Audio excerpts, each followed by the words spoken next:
Hello students, I am Muhammad Sharif, Assistant Professor, Department of Biochemistry, Islamia College, Vanembadi. Today we are going to see evolution of sex.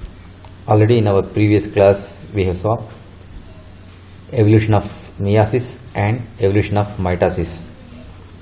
So here we will start evolution of sex. Recombination probably evolved 3 billion years ago as a mechanism of DNA repair. Sex evolved 1 to 2 billion years ago in the early eukaryotes. The reason is unclear, but it's likely that it is maintained in the current day by selection, subsequent evolution and maintenance of sex and recombination. Evolution of sexual reproduction describes how sexually reproducing animals, plants, fungi and protists means microorganisms could have evolved from a common ancestor that was a single-celled eukaryotic species. Sexual reproduction is widespread in the eukarya, though a few eukaryotic species have secondarily lost the ability to reproduce sexually. Why does life need a sex? The secret of survival is sex. Then only it will move on to generation. So 700 millions of years ago, simple single-cell organisms reproduced in an asexual way, forming identical copies, that means same copies of themselves in their own and transmitting all their genes. Many studies shows that there are lots of species in nature that can reproduce without the participation of two genders, in particular without the male. Example, a lizard in Texas. Sex propels evolution and evolution propels sex.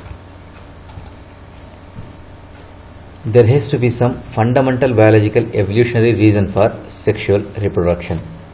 The case of the fishes in the desert of Sonora in Mexico, the Red Queen theory, evolution is a race.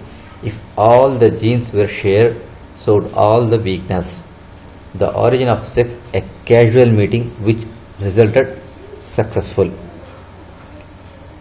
There are two strategies in sexual reproduction.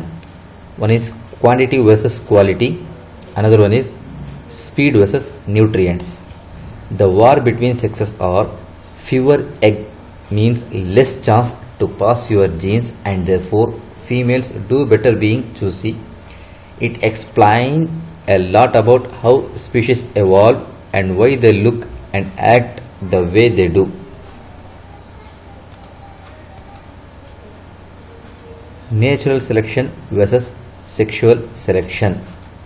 If natural selection is operating on all organisms the same, why is it that in nature you can see differences between males and females? There must be a reason.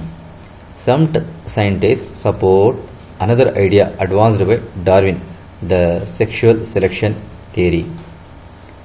The following question is, then have females controlled the evolution through their choices? According to the sexual selection theory, males usually compete for the best opportunity to mate and females choose the best genes for their progeny. However, sometimes it's important to pay as much attention to behavior features as to physical one. And what about humans? Here we can see how in humans the sexual reproduction occurs. Sexuality in primates is more than fertilization. It became a way of communication and socialization in a community. That behavior prepared the basis for the human reproduction. In our case, all began some few million of years ago, when we went down the trees and we became bipeds. Some anatomical changes in the pelvis and sexual organs were required. but the most important step in terms of sexuality was the growth of the brain. Here we can see the images, how it came from ancient days. This is 3 to 2 millions, then this is 7 million, and this is 40,000 years ago. The species called, this is a sapiens. From this only human generation came out. So according to some scientists, the human brain grew so much that humans had to do a shorter pregnancy, and as babies were less mature at the moment of birth, the relationships had to be stronger and durable. Some studies carried out by the evolutionary psychologists show more things about human reproduction. For example, we